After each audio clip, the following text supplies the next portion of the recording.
Hello everyone, I welcome to all of in this video. JKPSI syllabus की अगर हम बात करें, अभी तक सिलेबस आउट नहीं किया गया है। डिकोड करेंगे रीजनिंग के सिलेबस को। यहाँ पे मैंने डिकोड करने की कोशिश करी है।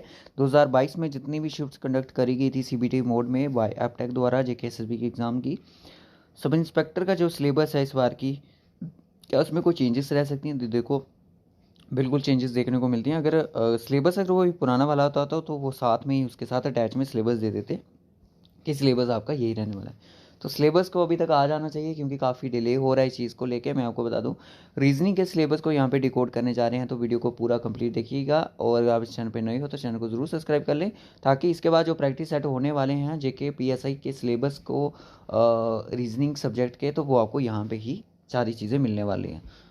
तो चलिए देखते हैं सिलेबस क्या है।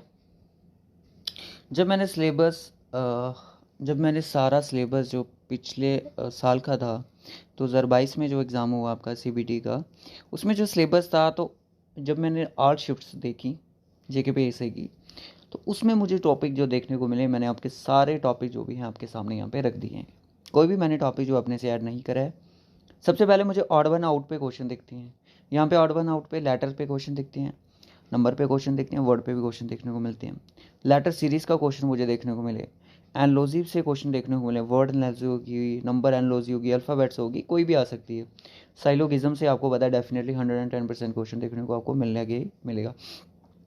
उसके बाद देखने को मिला अल्फ़ा नंबर की सीरीज़। फ़िलहाल तो ये जो अल्फ़ा नंबर की सीरीज़ है ये बैंकिंग का एक टॉपिक रहता है, बट बहुत इजी है। आपको भी ये हम ज़रूर करवाएंगे, बैंकिंग का अल्फ़ा नंबरिक सीरीज़, ठीक है।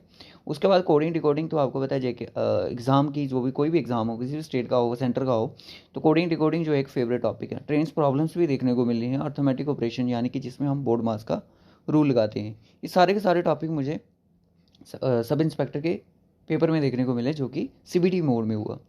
उसके बाद बात करें तो ब्रांड डायग्राम भी देखने को मिलती है, साइलोगिज्म भी और बैंड डायग्राम दोनों देखने को मिले। ज़रूरी नहीं है सारे के सारे टॉपिक जो एक ही पेपर में पूछे गए थे, नहीं। कुछ शिफ्ट में चाइनीज़ कोडिंग डिकोडिंग थी, कुछ में इनक्वालिटीज़ थी।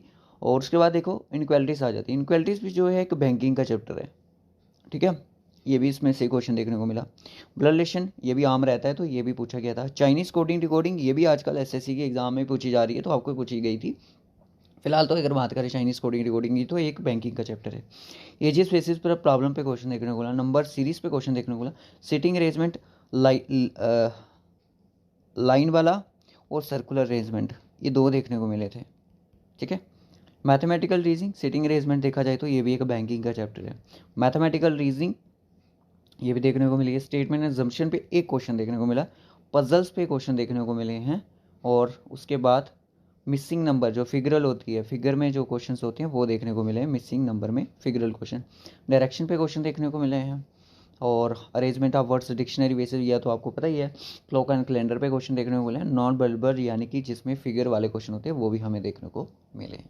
तो पूरे अगर टॉपिक की बात करूँ तो आपके पास जो टॉपिक है 23 टॉपिक हैं। तो इसमें से आपका अगर आपको कोई भी डाउट हो कि सर ने आपने से ऐड करा है टॉपिक, तो आप एक काम कीजिएगा, आप एक बार सिलेबस जो प्रीवियस पेपर्स हैं उनको एक बार चेक करना, ज़रा देख लेना उसमें क्या क्या चीज़ें पूछी गई थी। बाकी ओएमआर की मैं बात करूँ तो ओएमआर में जो सिलेबस पूछा गया था वो बहुत ही ज़्यादा इजी था। तो मिरर इमेज, वाटर इमेज भी वहाँ पे पूछी गई थी। यहाँ पे आई थिंक मैंने मेंशन ही करी है। वो मिरर इमेज, वाटर इमेज जो है आपकी नॉन वर्बल के अंदर ही आ जाती हैं, यहाँ पे स्पेशली मैंने मेंशन नहीं करी है, ठीक है। तो बाकी इसी के अंदर आ जाती हैं, उनकी कोई आपने चिंता नहीं करनी है। तो इस वीडियो में हमने आपके साथ जो रीजनिंग का डिकोड सिलेबस है वो मैंने आपके सामने रख दिया है। तो इसका पीडीएफ में अगर आपको चाहिए हमारे टेलीग्राम चैनल पे मिल जाएगा। तो टेलीग्राम का जो लिंक है वो आपको डिस्क्रिप्शन बॉक्स में मिलने वाला है। तो जल्द ही हम इसके आपके लिए प्रैक्टिस सेट, मैं आपको ये भी बता दूँ कि ये एग्ज़ाम में पूछी कितनी मार्क्स की गई थी उस टाइम। रीजनिंग जो थी मैं आपको बता दूँ 10 से 15 के बीच बीच में मार्क्स में पूछी जा रही थी। और मैथ की भी वेटेज यही थी 10 से 15 के बीच में, ठीक है। मैथ और रीजनिंग की अगर हम बात करें तो ये 20 और 25 के बीच में ही लाइक कर रहा था, ज़्यादा नहीं पूछा गया था, इतना ही पूछा गया था। मे भी इस बार भी आपको इतना ही पूछा जाएगा। ज़्यादा जो फोकस आपको जीएस की तरफ करना है तो इंग्लिश की तरफ भी करना पड़ेगा, क्योंकि अब एग्ज़ाम जो है, अब पहले एजेंसी कोई और थी, अब आपको पता चलिए कैसे भी एग्ज़ाम आपका कंडक्ट करने वाली है, तो इन चीज़ों का भी आपने ध्यान रखना है। तो जो कुछ है आपके सामने है रीजनिंग का सिलेबस। और आपको यहाँ पे टॉपिक वाइज क्लासेस चाहिए या फिर आपको डायरेक्टली प्रैक्टिस सेट चाहिए? मेरे ख्याल में तो प्रैक्टिस सेट बढ़िया रहेंगे, क्योंकि ऐसा कोई भी स्टूडेंट नहीं होगा कि जिसने कहा बेसिक क्लियर नहीं होता। तो बेसिक तो आज तक तो सबका क्लियर हो चुका है, क्योंकि काफ़ी देर से आप प्रिपरेशन कर रहे हो एग्ज़ाम की। तो मेरे ख्याल में आपके लिए प्रैक्टिस सेट बढ़िया रहेंगे। तो कमेंट बॉक्स में जल्दी से बताइएगा कि आपको प्रैक्टिस सेट चाहिए या फिर आपको topic wise explanation with basic से चाहिए। ठीक है, सो बाय टेक केयर। जो बेसिक टॉपिक होंगे, आई मीन टू से कि जो बिल्कुल बेसिक से स्टार्ट करने वाले होंगे उनके ऊपर हम अलग से वीडियो करेंगे, जैसे अल्फ़ा न्यूमेरिक होगी, इनइक्वालिटीज़ होगी। ठीक है ना, ये कुछ ऐसे टॉपिक हैं जो कि मतलब जनरली एसएससी के एग्ज़ाम में नहीं आते हैं, ऐसे जेके एसएसबी के एग्ज़ाम में नहीं पूछे जाते हैं। बट पहले जो वही टॉपिक को टारगेट किया जाएगा जो कि अभी तक जेके एसएसबी एग्ज़ाम में पूछता रहा है, क्योंकि उसने वही टॉपिक को टारगेट करना है जो उसने आज तक पूछे गए होंगे। तो देख लिया आपने, कांस्टेबल की रीजनिंग आज तक बहुत ईजी आई थी, तो थोड़ा सा लेवल ऊपर आपका जा सकता है, ज़्यादा नहीं। अगर आप सीजीएल लेवल की भी रीजनिंग को सॉल्व कर देते हो, सीएचएसएल कर सकते हो, तो आपके लिए कांस्टेबल सब इंस्पेक्टर की रीजनिंग जो होगी वो ज़्यादा डिफिकल्ट नहीं होगी। तो आपको बताया कि जैसे मैंने आपको टारगेट दिया भी था कि बच्चों को रीजनिंग में फुल मार्क्स लेना, तो कुछ बच्चों ने फुल मार्क्स स्कोर करा भी है, क्योंकि रीजनिंग बहुत ईजी आई थी, ज़्यादा डिफिकल्ट नहीं थी। सो टेक केयर गाइस, इस वीडियो में इतना ही रखेंगे, मिलेंगे आपसे नेक्स्ट वीडियो में। Take care.